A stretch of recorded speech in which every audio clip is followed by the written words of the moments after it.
안녕하십니까. 여러분과 함께 우리 원산지 관리사 같이 공부하게 된 김병수입니다. 겸손한 마음으로 여러분의 합격을 위해서 우리 원산지 관리사 같이 앞으로 열심히 공부를 해보도록 하겠습니다. 이제 우리 원산지 관리사는 여러분들 이제 많은 관심을 가지고 계시죠. 그래서 이제 차츰 공인 국가공인 2013년도 된 이후에 이제 많은 분들이 관심을 가지고 계십니다. 그래서 우리 이제 같이 여러분과 원산지 관리사를 공부를 해보도록 하겠습니다. 먼저 이제 기본 이론을 같이 공부할 텐데요. 우리 원산지 관리사는 네 과목으로 구성이 되어 있습니다. 그렇죠? 그래서 수출입 통관 실무 과목, 품목 분류 실무 과목, 그 다음에 FTA 협정 및 법령 과목, 그 다음에 원산지 결정 기준 과목, 이렇게 네 과목으로 구성이 되어 있죠. 그래서 이제 여러분이 저와 함께 같이 공부를 해 나가도록 하겠습니다. 그래서 이제 이번 시간부터는 우리 수출입 통관 실무 과목의 이제 기본 이론을 같이 공부를 해 보도록 하겠습니다.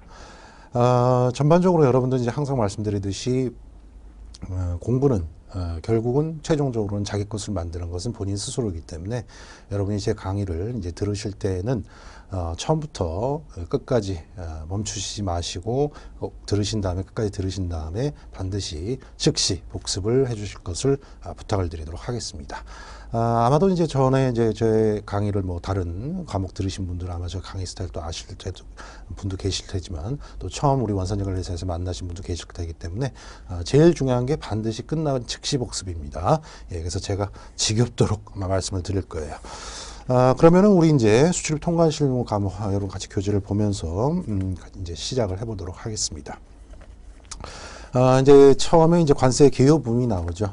우리 이제 원산지 관리사가 이제 FTA에 관련된 우리 이제 원산지 관세 특혜, 우리 FTA라는 거 하는 것은 보다는 이제 FTA 협정 및 법령 과목 공부할 때 FTA에 대해서 개요 부분들 공부를 같이 할 텐데요. 보다 더 자세하게.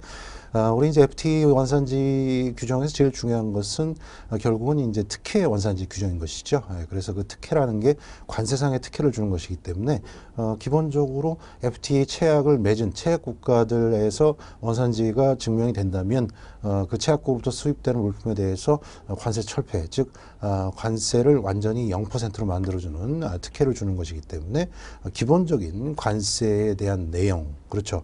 그리고 이 원산지 증명이 기본적으로 통관 단계에서 원산지 증명이 이루어지기 때문에 기본적인 원산지 우리 수출입 통관 절차에 대해서도 아셔야 되는 것이고, 그 다음에 일반적인 수출입 통관 절차를 안 다음에 그 다음에 이제 FTA 이제 통관 절차에 대해서도 궁극적으로 아셔야 되는데 우리 지금 이 의의가 있습니다.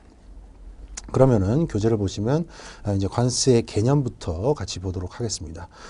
우리 뭐 관세라고 하는 것은 가장 쉽게 말씀드리면 세금이죠. 세금인데 세금에는 이제 여러 가지 종류들이 많이 있기 때문에 그 중에서 이제 관세가 어떠한 성격을 띠고 있는 세금인지에 대해서 이제 먼저 파악을 할 필요가 있겠습니다. 그래서 제가 이제 항상 우리 관세에 대해서 공부를 할 때 말씀을 드리는 것은 관세라는 것은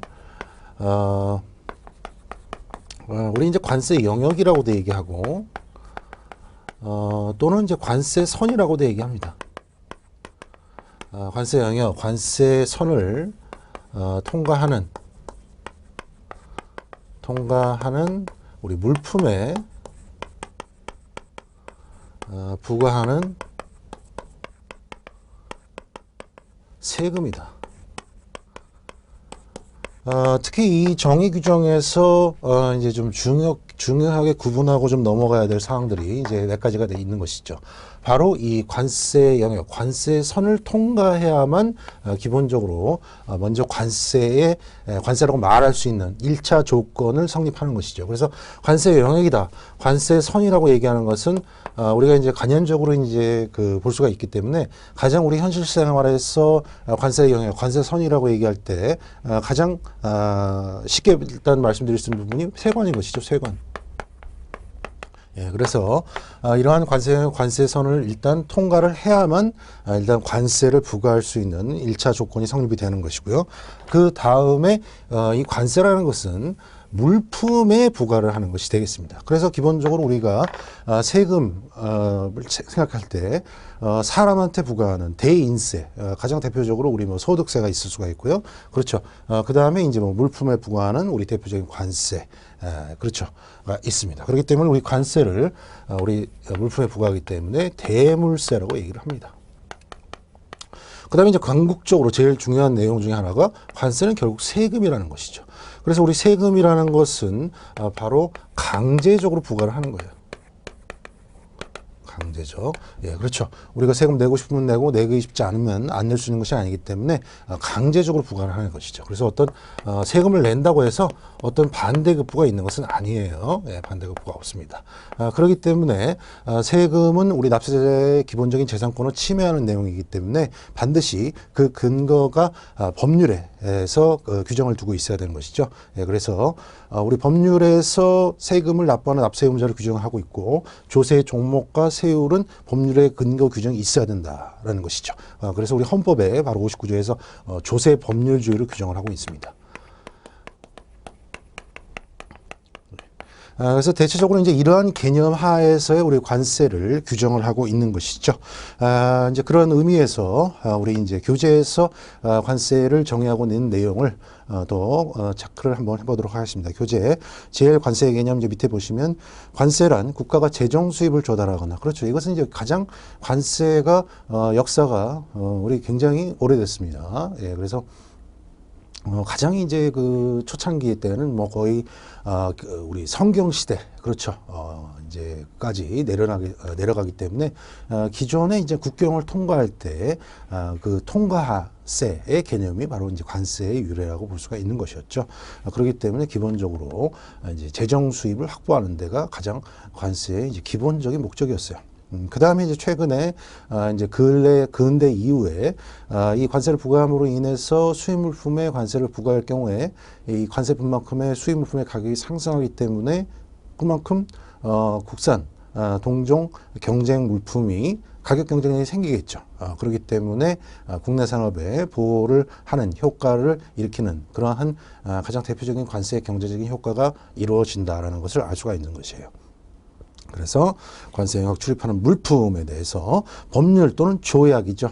그래서 이 법적인 근거가 있어야 된다고 말씀드렸습니다. 예, 그래서 국가가 강제적으로 징수하는 그렇기 때문에 우리 관세는 세금의 일종이기 때문에 그 세금을 또 이제 그 구분하는 여러 기준에 따라서 그 부과 주체가 누구냐에 따라서 국가가 부과 주체일 경우에는 우리가 국세라고 얘기하고 지방자치단체가 그 부과 주체라고 얘기할 때는 지방세라고 얘기를 하는데요.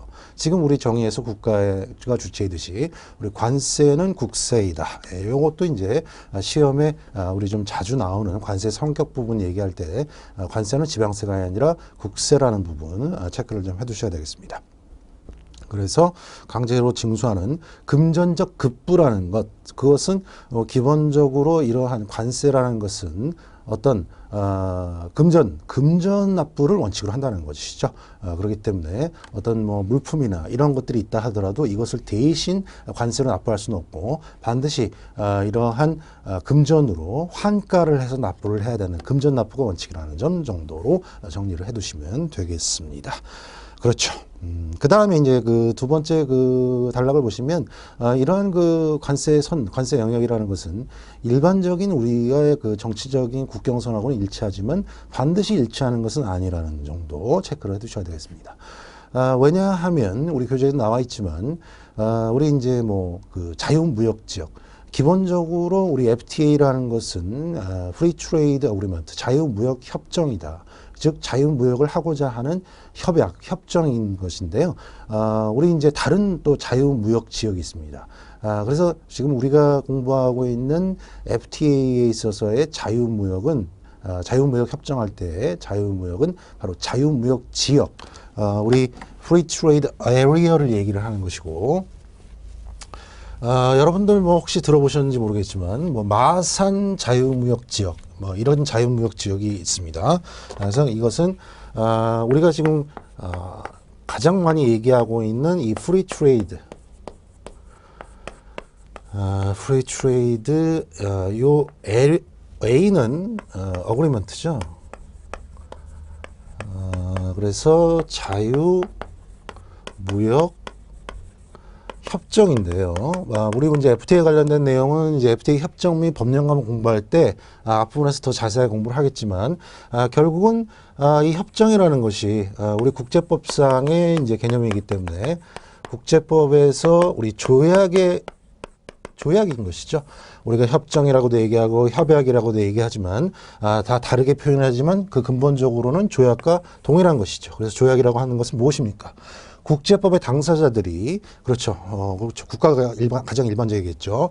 국제법의 당사자들이 이 법률적인 효과를 발생시킬 목적으로 서면의 형식을 빌려서 하는 약속을 우리가 조약이라고 얘기를 하는 것입니다. 그렇기 때문에 이 FTA도 어떤 약속, 뭘 하자는 서면의 형식으로 법률적 효과를 발생시키는 약속인데 바로 뭐 하겠냐? 자유무역 하자는 약속입니다. 그런데 구체적으로 자유무역을 어떻게 하자는 것이냐? 바로 시장을 통합하자.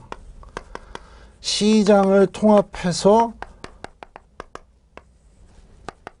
어떻게 하자입니까? 파이를 키우자는 거죠. 그래서 우리가 이것을 시장을 통합한다는 표현을 조금 더 우리 조금 그 학문적으로 이제 얘기해서 경제 통합이라고 얘기를 해요. 그래서 이 시장 통합 단계가 이제 그 낮은 단계에서부터 높은 단계가 있는데요. 지금 우리가 이제 공부를 하는 이 FTA는 가장 낮은 단계의 시장 통합, 경제 통합이라고 얘기해서 바로 자유무역 지역을 만들자는 협정이 되겠습니다.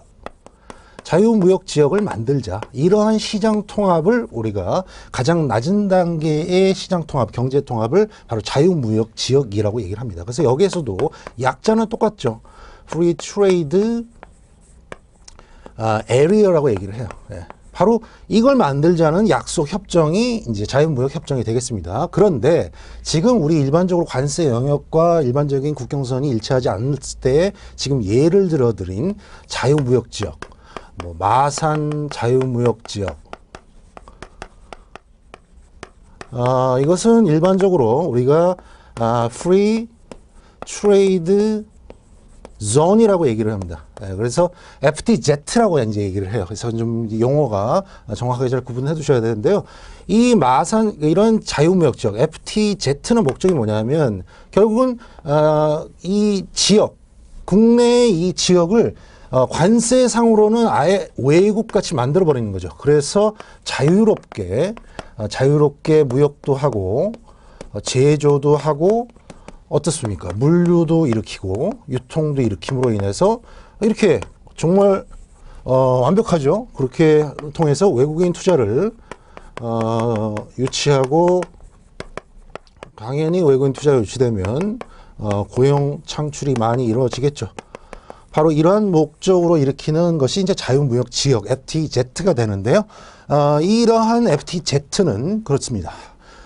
마산이다. 그러면은 국경적으로는 우리나라이지만 그렇죠. 관세 영역 지역으로는 우리나라가 아닌 것이죠. 바로 그렇게 일반적으로는 관세선과 국경선이 일치하지만 반드시 일치하는 것은 아니다라는 점 우리 교재에도 예를 들어서 설명을 해놓고 있습니다. 그렇기 때문에 그 정도 내용을 일단 체크하시고요. 그래서 우리가 이제 관세는 기본적으로 이제 그 무역의 그 장벽이 되기 때문에 그렇죠. 지금 관세만큼 수입물품 가격이 올라가기 때문에 그렇죠. 교역량이 줄어들겠죠. 그래서 관세율을 높이면 수입이 억제되겠고 그렇죠. 관세율을 낮추면 이제 수입이 확대돼서 교역량이 늘어나겠죠. 그래서 우리 완전히 관세 철폐해서 우리 교역량을 늘려서 이제 경제를 일으켜보자라는 개념이 우리 이제 FTA가 되는 것입니다. 제 아래줄을 보시면은 그렇죠. 우리 이제 관세는 우리 이제 수출세와 수입세와 통과세로 이제 과거에는 구분을 했는데 여러분들 먼저 정리해 두실 것은 이제는 통과세는 관세를 부과하고 있지 않다. 이것은 이제 국제적인 약속. 바르셀로나 협약이라고 얘기를 하는데 1920년경에 이제 그 국제적인 약속에 의해서 통과하는 부분에 있어서는 물품에 대해서는 관세를 부과하지 말자고 약속을 했기 때문에 통과세는 존재하지 않고요. 수출 관세는 현재도 존재를 합니다. 그렇지만 이제 우리나라는 그렇죠. 수입 관세만 존재하고요. 세계 대부분의 거의 모든 나라들이 수입 관세를 부과하고 있죠. 왜냐하면 수출한 물품에 관세를 부과하면 그렇죠. 수출 물품의 가격이 상승하기 때문에 수출 물품의 가격 경쟁력이 떨어지겠죠. 그렇기 때문에 국제적으로 독점력을 가지고 있는 경우가 있거나 그렇다면 물품의 가격이 비싸도 국제적으로 독점력을 가지고 있기 때문에 살 수밖에 없겠죠. 또는 국내에서 수출을 억제하기 위해서 왜냐하면 국내에서 그 물품 자체만으로도 이미 수요가 부족할 경우에 수출을 억제시키기 위해서 수출 물품에 이제 관세를 부과하는 경우가 있습니다. 그렇기 때문에 그 정도 체크해 두시면 되겠습니다. 그 다음에 이제 페이지 넘겨보시면은 관세의 성격이 나오는데요. 이 부분도 우리 이제 관세 개요 전체적인 부분을 했을 때, 시험에 이제 한두 문제 정도는 반드시 나오기 때문에 체크를 이제 해 두셔야 되겠습니다. 조세적 성격, 뭐 가장 기본적인 우리 관세는 세금이기 때문에 조세적 성격 가지고 있는 것이죠. 그 중에서도 국가가 부가징수의 주체이다. 국세인 것이고요. 지방세가 아닌 것이고요. 그 다음에 역시 세금이기 때문에 가장 기본적인 관세가 처음 생겼을 때의 가장 근본적인 목적인 국가의 재정 수입을 목적으로 한다. 당연하겠죠. 그 다음에 세 번째, 관세는 법률 또는 조약에 의해서 강제적 동그라미 별표 부과한다. 그렇죠. 세금이기 때문에 강제적으로 부과하는 거죠. 그렇죠. 어떤 반대급부, 기브 앤 테이크가 없는 것이죠. 그래서 우리가 이제 그 반대급부가 있는 대표적인 것이 뭡니까? 수수료죠. 그렇죠. 여러분들이 어떤 공공기관에 가서 어떤 증명서를 발급한다든지, 그렇죠. 수수료 납부하고 반대급부로 뭘 받았어요? 증명서 발급받았잖아요. 그렇죠. 그렇지만 세금은 많이 낸다고 해서 그렇죠. 어떤 뭐 반대급부가 있는 것은 아닙니다. 그렇죠. 그렇기 때문에 이것은 기본적으로 납세자의 재산권을 침해하는 소지가 있기 때문에 반드시 그 근거가 법률에 규정이 되어 있어야 된다는 것이 바로 우리 조세 법률주의의 헌법에서 규정하고 있는 근거 규정이 되겠습니다. 그렇기 때문에 법률 또는 조약, 우리 이제 뒤쪽에서 공부를 하겠지만 조약은 우리가 이제 협정, 조약, 협약 다 동일한 개념이기 때문에 이 국제법상 개념이기 때문에요. 이 국제법과 국내법의 충돌이 일어났을 때 이 조약의 수준이 어느 단계, 그 다음에 국내법과 충돌이 이루어졌을 때 어떻게 우선순위를 정해야 되는지에 대해서 이제 우리 헌법에서 6조 1항에서 규정을 하고 있죠. 그래서 우리 헌법 6조 1항에서 헌법에 의해서 체결, 공포된 조약과 일반적으로 승인된 국제법규는 국내법과 동일하다라고 헌법에서 딱 규정을 해놓고 있어요. 그렇기 때문에 이 조약은 헌법보다는 낮은 단계이지만 이제 법률과는 동등한 단계이다라는 점 체크하시면 되겠습니다. 그러니까 우리 FTA 협정문 자체도 국내법과 즉 국회 비준 동의를 받았을 경우에는 국내법과 동일한 수준입니다. 그 내용이 뭐 우리 교재에도 규정이 되어 있습니다. 그 다음에 넘겨보시면은 역시 관세는 금전 납부, 앞에서도 말씀드린 것과 마찬가지로 이제 금전 납부를 원칙으로 하기 때문에 교재에서도 보시면 현금 이외에 이제 관세 담보를 충당할 때 현금으로 이제 바꿔서 환가해서 충당해야 되는 점 체크하시고요. 그 다음에 세금이기 때문에 역시 어떤 반대급부가 있는 것은 아니고요. 그 다음에 이제 소비세적 성격을 관세가 가지고 있는데 이 부분은 좀 중요합니다. 옆에다가 관세 환급 하나 적어 두시죠. 예, 그래서 소비세라는 것은 이 관세는 이 부과를 할 때 이 소비가 될 것을 전제로 하고선 부과하는 것입니다. 아시겠죠? 그래서 앞에서 아까 관세는 물품에다 부과한다고 말씀을 드렸는데요. 그 관세가 부과되는 물품이 궁극적으로 소비가 될 것을 전제로 하고 부과하는 것이 바로 우리 소비세의 성격입니다. 그렇기 때문에 우리 이제 앞에서 잠깐 지금 제가 관세 환급이라고 적어두시라고 말씀을 드렸는데요. 우리 이제 관세 환급, 뭐 관세가 아니라 일반적인 세금 환급 기준을 볼 때는 가장 근본적인 게 뭐겠습니까? 그렇죠. 내가 원래 내야 될 세액보다 많이 과다 납부했을 때 다시 되돌려 받는 거죠. 그게 이제 환급의 개념인데, 물론 우리 관세 부분에서도 과다 납부에 의한 환급이 있습니다. 그렇지만 지금 제가 말씀드린 이 소비세적 성격의 환급이라는 것은 수출용 원재료, 우리 수출 물품을 만들기 위해서 재료들이 필요한데요. 그 재료를 물론 국내에서 조달할 수도 있겠지만 이제 해외에서 재료를 수입할 때 수입 물품에 관세를 부과해야 되기 때문에 관세를 부과하죠. 그래서 그 수입 원재료를 관세를 납부하고 일단 수입을 해서 국내에서 수출 최종 완제품을 만듭니다. 그러면 그 수출 최종 완제품은 이제 수출이 이루어지게 되면 결국은 소비가 우리나라에서 이루어지는 것이 아니라 최종적으로 수출국에서 이루어지기 때문에 그 수출 최종 완제품에 포함되어 있는 재료를 수입 시에 납부한 관세는 그렇죠. 국내에서 소비가 이루어지지 않기 때문에 다시 환급해 주는 것이 바로 이 소비세적 성격에 근거한 내용이 되는 것이죠.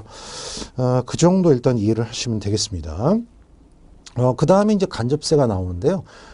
이제 보다 더 이제 정확하게 얘기하면 소비세 중에서도 간접 소비세가 되는 거죠. 우리 관세는. 그렇기 때문에 우리가 간접세다, 직접세다라고 이제 우리 세금에서 얘기를 할 때는 법률상의 납세 의무자와 그 세금을 실질적으로 부담하는 자, 우리가 이제 그것을 담세자라고 얘기를 하는데요. 법률상의 납세 의무자와 담세자가 일치할 경우를 우리가 직접세라고 얘기를 합니다. 가장 우리가 잘 쉽게 알 수 있는 소득세 부분이 바로 우리 직접세가 되는 것이죠. 그렇지만 우리 관세 부분은 어떻습니까? 법률상의 납세 의무자와 실질적으로 그 세금을 부담하는 담세자가 일치하지 않죠.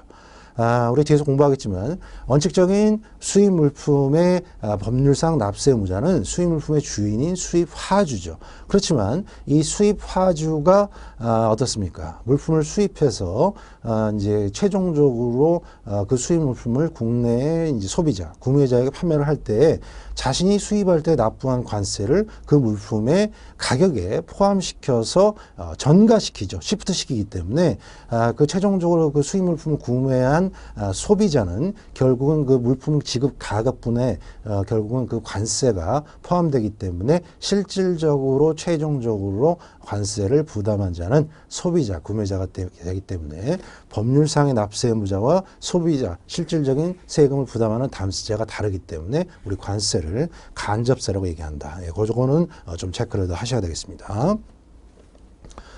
그 다음에 아까 이제 우리 그 정의 간단히 말씀드릴 때 관세는 물품에 부과하는 것이다. 그렇기 때문에 대물세이죠. 근데 우리 그 교재 보시면 그 사례가 하나 나오는데요. 이것도 좀 체크를 해두실 필요가 있습니다.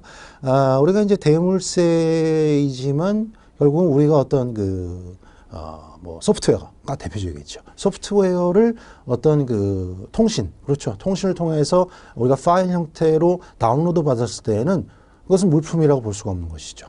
어떤 그 유체물이라고 볼 수가 없는 것이기 때문에 우리가 관세를 부과하지 않지만 이러한 소프트웨어를 어떻습니까? 어떤 USB라든지 CD-롬에 담아서 반입을 했다면 이것은 물품이기 때문에 이러한 경우에는 이제 관세를 부과하는 경우가 된다라는 거.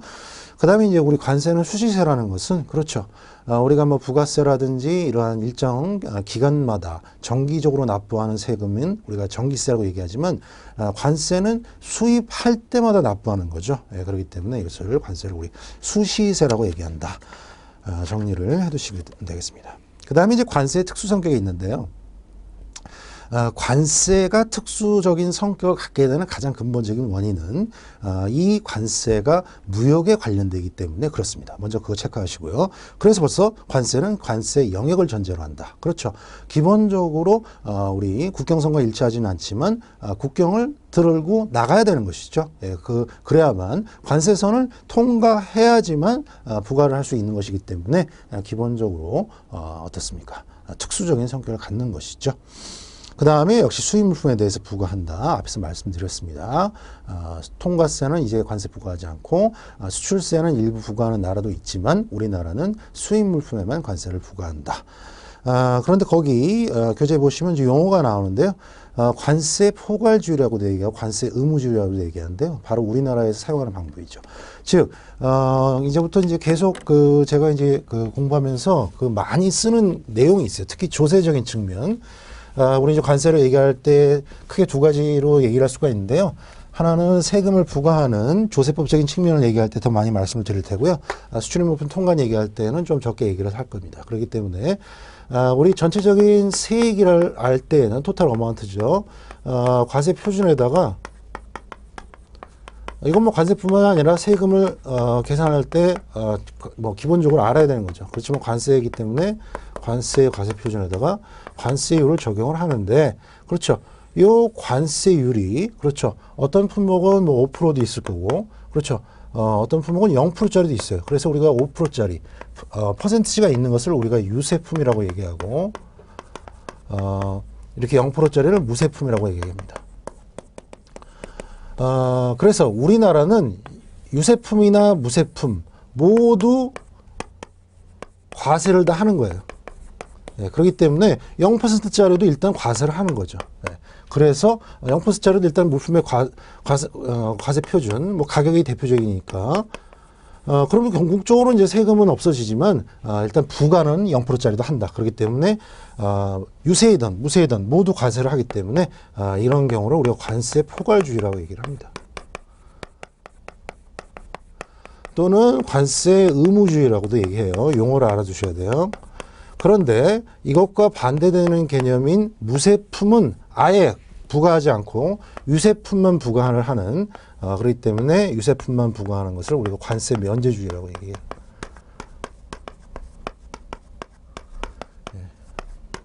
용어의 개념 체크하시면 되겠습니다.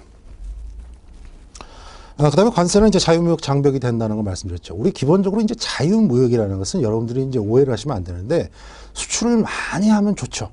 그렇지만 우리 자유무역을 자유무역 하자라고 얘기할 때 결국 이건 수출 많이 하자라는 얘기는 아닙니다.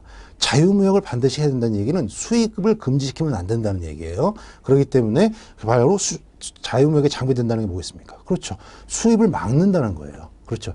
앞에서 말씀드렸듯이 수입물품에 관세를 부과하면 수입물품 가격이 올라가기 때문에 소비가 줄어들겠죠. 소비가 억지되겠죠. 그렇기 때문에 수입이 잘 안 되겠죠. 그렇기 때문에 자유무역에 반하는 것이 되겠죠.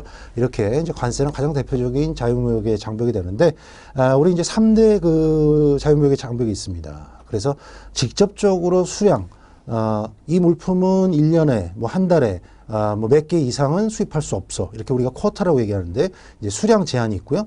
그 다음에 이제 외환을, 아예 국가에서 딱 할당을 시켜놓는 경우가 있습니다. 예, 그래서 이것을 외환 관리라고 얘기하고, 이것은 그 중에서도 직접적인 이제 통제 수단이면, 이제 관세는 간접적인 세금의, 방식을, 세금의 메커니즘을 통해서 이제 간접적으로 통제를 하는 것이 되겠습니다. 그 정도 정리하시면 이제 관세 개요에 대해서 이제 정리가 됐습니다. 다음은 이제 관세를 공부를 했으니까요. 우리 이제 그것에 대해서 규정을 해놓은 관세법에 대해서 일단 살펴봐야 되겠습니다. 그래서 우리 교재에 이제 관세법 일반을 보면은, 우리나라는 이제 관세법이 단일 법전으로 구성이 되어 있습니다. 예, 그래서 우리나라 같이 이제 관세법이 단일 법전으로 되어 있는 경우도 있고요. 이제 일본 같은 나라는 이제 이원화 되어 있습니다. 그래서 이제 그 정률관세법이라고도 얘기하고 있는데, 통관 부분과 대표적으로 이제 그 세금 조세 부분을 이제 구분을 해서 운영을 하고 있습니다. 그래서 우리나라는 단일 법전 체제다. 그래서 통칭을 먼저 보시면 이제 관세법의 목적이 나오는데요. 바로 여기서 대표적으로 관세법이 무엇을 논하고 있는지를 알 수 있죠. 하나의 큰 파트는 관세 부가징수 파트, 즉 조세법적인 측면이고요. 그 다음에 나머지 큰 하나의 파트는 수출입 물품의 통관인 것이죠. 그래서 통관법적 성격을 크게 두 가지로 나눌 수가 있습니다.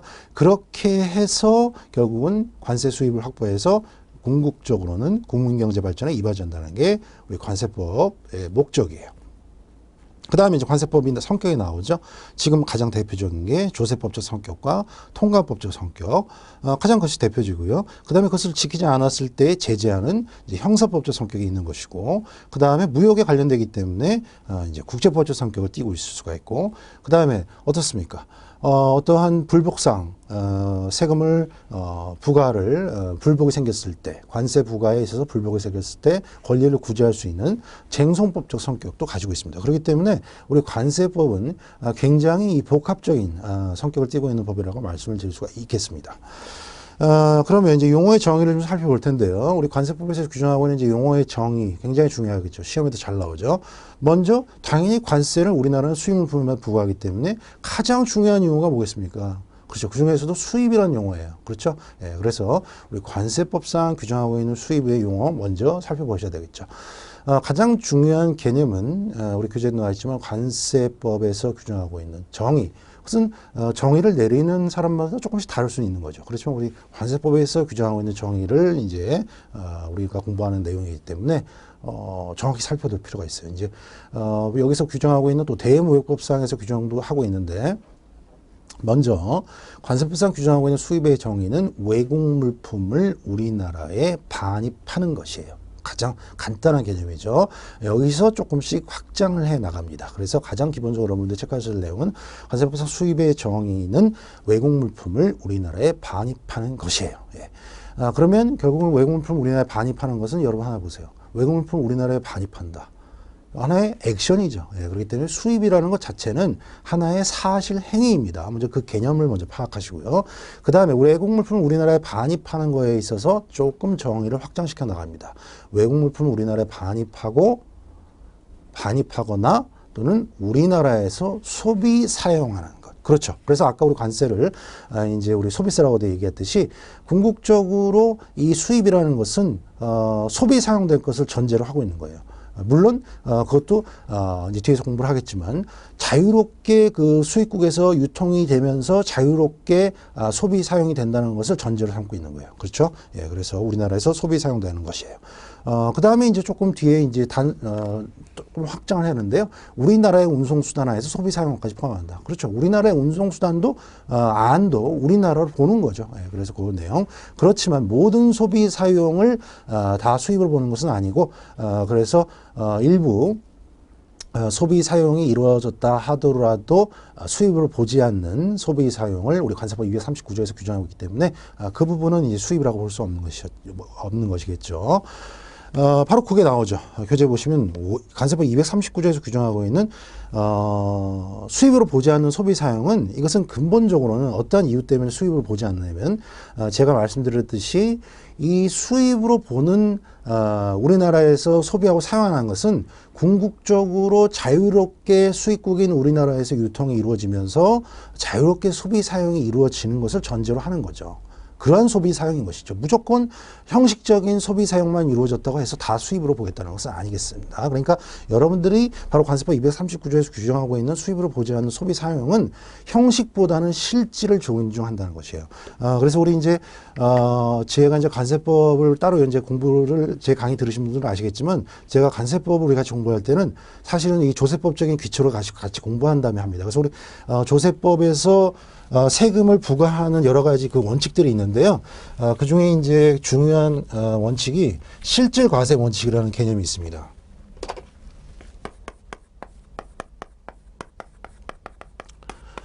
그래서 뭐 여기서 이제 길게 설명드릴 수는 없고 실질을 더 중요시해서 실질을 기준으로 해서 과세를 한다는 얘기예요. 예, 그렇기 때문에 우리 관세법에서도 지금 그 무조건 형식적인 요건만 우리나라에서 소비 사용이 이루어지면 무조건 다 이것을 수입으로 봐서 과세를 하겠다는 것이 아니라 지금 실질적으로 자유롭게 소비 사용이 이루어지면서 국내에서 자유롭게 유통이 이루어져야 이제 수입으로 보겠다라는 것이 되겠습니다. 그래서 지금 여기서 그 수입으로 보지 않는 것은 형식상은 소비 사용이 이루어지지만 실질적으로는 어때요?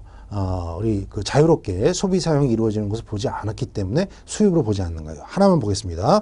굉장히 중요해요. 시험에 잘 나오죠. 첫 번째 보면 선기용품, 그러니까 선박이나 항공기 안에서 사용하는 용품이잖아요. 그 다음에 차량에서 사용하는 차량용품을 운송수단 안에서 그 용도에 따라, 그러니까 딱 그 용도가 지정이 돼 있죠. 한정이 돼 있죠. 그래서 소비 또는 사용하는 경우. 이것은 어떻습니까? 그 유통도 자유롭지 못하고요. 소비 사용도 자유롭지 못하기 때문에 물론 그 운송수단이 우리나라 운송수단 안에서 사용한다면 그렇죠. 어떻습니까? 이제 형식적인 요건은 다 갖추어졌지만 실질은 그렇죠. 아닌 것이죠. 제가 앞에서 말씀드렸지만 자유롭게 유통이 이루어지면서 자유롭게 소비 사용이 이루어져야 되는데 실질적으로는 그 소비의 효과를 이루어질 수 없기 때문에 지금 수입으로 보지 않는 것이 되겠습니다. 그 2번, 3번, 4번도 다 그런 취지에서 이루어진 것이 되는 것이죠. 체크하시고요. 그 다음에 이제 대외무역법상 이제 수입의 대외무역법에서도 우리 수입을 규정하고 있는데요. 기본적으로 이 그 차이점은 뭐냐면 대외무역법상에서 규정하고 있는 수입의 개념이 우리 관세법에서 규정하고 있는 수입의 개념보다 크다는 거죠. 우리 근본적으로 대외무역법은 어떻습니까? 우리나라 이제 무역을 관리하는 3대 법규가 있습니다. 물론 우리 그 법률 중에서도 법률이 이제 제정이 되기 위해서는 헌법 규정에서 근거 규정을 갖고 있어야 되겠죠. 그래서 우리나라에서 규정되고 있는 무역에 관한 모든 법률들은 헌법 125조의 근거를 가지고 하위 법률들을 만들어내고 있어요. 그래서 헌법 125조에서 국가는 무역을 육성 및 이를 규제 조정할 수 있다라는 헌법 125조의 규정에 따라서 이제 관련 무역 법률들을 만들어내고 있는데요. 그 중에서도 가장 기본이 되는 3대 법규가 있습니다. 우리 지금 말씀드린 대무역법이 있고요. 우리 지금 공부하고 있는 관세법이 있고요. 그 다음에 외국환 관리법 아니고요. 외국환 거래법이 있어요. 그래서 이제 그 3대 법규라고 얘기를 하는데 그 중에서도 가장 또 기본법이자 일련법을 우리가 대무역법이라고 얘기를 합니다. 그렇기 때문에 대무역법은 이 무역 절차 전체적인 것을 다 관리하는 법규예요. 예, 그리고 관세법은 우리 지금 공부한 통관, 그렇죠? 그 다음에 관세 부과 징수에 관련된 것, 조금 범위가 좁죠. 그 다음에 외국환 거래법도 역시, 그렇죠. 우리 무역하면 대금 결제 받아야 되잖아요. 그래서 결제 부분에 관련된 것이 이제 우리 관리 부분을 외국환 거래법에서 규정하고 있기 때문에 이 수입의 정의도 규정도 대무역법이 관세법보다 좀 넓습니다. 예, 그래서 관세는 기본적으로 아까 관세 선을 전제로 하는 거죠. 관세 영역을 전제로 하기 때문에 물론 반드시 일치하지는 않지만 물품이 어때요? 국경 일반적으로 관세선을 들어갔다 나왔다 해야 되겠죠. 그렇지만 우리 대무역법에서 규정하고 있는 수입은 지금 관세법에서 규정하고 있는 국경을 들어와도 일단 기본적으로 수입으로 인정하지만 외국에서 외국으로 물품을 인수해도 우리가 이제 외국 인수 수입이라고 얘기합니다. 물품 자체는 외국에서 외국으로 인수를 하지만 수입을 하지만 이제 대금 결제를 이제 한국에서 해외에 이제 그 수출자에게 이제 결제를 하는 방식을 외국 인수 수입이라고 하는데요. 이런 경우에는 물품 자체가 우리나라 관세선을 통과하지 않았기 때문에 관세법상으로는 수입으로 보지 않는 거죠. 그렇지만 대무역법상은 이것까지 수입으로 보기 때문에 좀 범위가 넓다. 그 정도 정리하시면 되겠습니다. 그 다음에 이제 수출을 보시면 역시 관세법상 용어의 정의를 보면 수출은 내국 물품을 외국으로 반출하는 거예요. 역시 수입과 마찬가지로 하나의 사실 행위인 것이죠. 액션인 것이죠. 역시 대무역법에서도 수입과 동일하게 수출을 규정하고 있어서 역시 관세법상 규정하고 있는 수출의 정의의 범위보다는 조금 넓다. 역시 그래서 기본적으로 그 관세법이 가지고 있는 관세선을 물품이 통과하는 경우에도 이제 수출을 보고 있지만 물품 자체는 관세선을 통과하지 않고 외국에서 외국으로 이동하고 수출 대금만 우리나라에 이제 수출자가 대금을 받게 되는 이러한 경우를 외국 인도 수출이라고 하는데요. 대무역법상에서는 이러한 외국 인도 수출도 수출의 개념으로 보고 있다. 그러니까 결론적으로 대무역법상에서의 수출 수입의 정의가 우리 관세법상의 수출 수입의 정의보다 조금 넓다라는 것을 이해하시면 되겠습니다. 다음 교재 넘겨보시면 이제 반송이라는 것이 나오는데요. 반송이라는 것은 외국 물품 상태로 우리나라에 반입이 돼서 수입 통관 절차를 거치지 못한 상태에서 다시 외국으로 반출되는 것을 우리가 반송이라고 얘기를 합니다. 그렇기 때문에 이제 우리 통관적인 측면에서 볼 때에는 이것이 근본적으로 외국 물품 상태로 들어왔다가 국내로 반입되지 못하고 다시 외국 물품 상태로 반출이 되는 것이기 때문에 정식적으로 통관 과정이 뭐 수입 과정을 이루어질 수가 없었기 때문에 어떤 중간에 물품이 이 밀반입되는 경우가 많이 생길 위험 요소가 큰 거죠. 예, 그렇기 때문에 결론부터 말씀드리면 이 반송 통관 절차는 굉장히 관리를 강하게 한다. 관리를 높게 한다는 측면에서 이제 앞으로 바라보셔야 되겠습니다. 교재 볼까요? 국내 도착한 외국 물품이 그렇죠. 밑줄 수입 통관 절차를 거치지 아니하고 그렇죠. 다시 외국으로 반출되는 것 그렇죠. 예, 그래서 사례가 하나 나왔습니다. 그러니까 원래는 수입하려고 했던 거예요. 근데 수입 통관의 이제 요건을 갖추지 못해서 이제 어때요? 수입 통관 안 되는 거죠. 그렇기 때문에 다시 외국으로 이제 보내야 되니까 이러니까 이럴 때 우리가 반송 외국 물품 상태로 다시 외국으로 나가는 거잖아요. 그래서 이것을 반송이라고 얘기를 합니다. 그러면 이제 우리가 뭐 외국 물품이다 계속 내국 물품이다라고 얘기를 했는데 이런 외국 물품과 내국 물품이 무엇이냐에 대해서 또 살펴보셔야 되겠죠. 그럼 관세법에서 규정하고 있는 외국 물품이 있는데요. 뭐 크게 어렵지 않습니다. 그런데 이 외국 물품과 내국 물품을 구분하기 위한 굉장히 그 좋은 방법이 있어요. 앞에서 우리가 지금 수입을 공부했고 수출을 공부했습니다.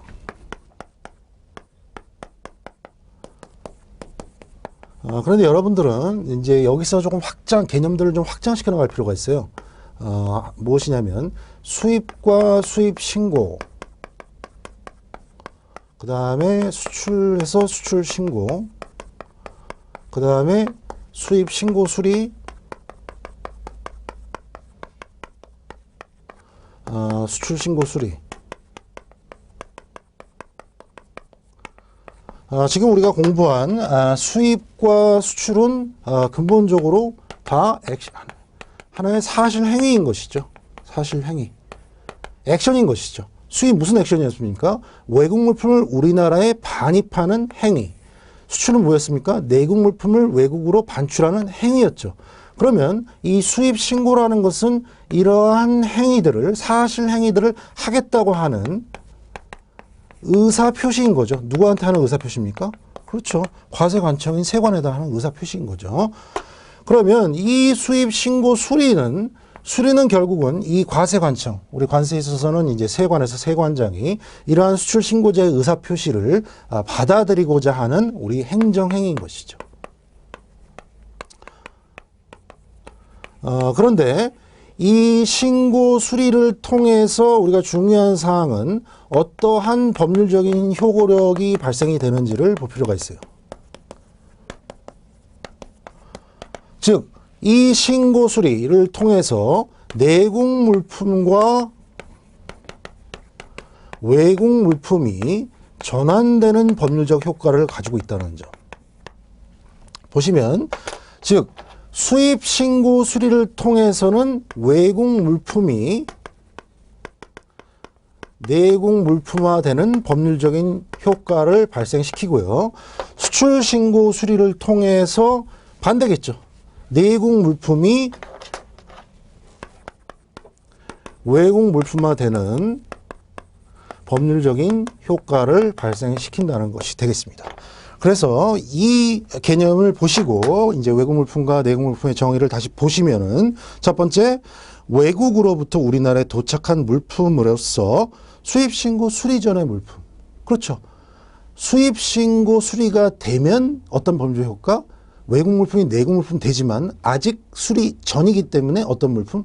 외국 물품인 것이죠. 예, 정리가 됐습니다. 이제 그 안에 외국의 선박이 공해에서 채집하거나 포획한 수산물은 그렇죠. 외국 물품인 거죠.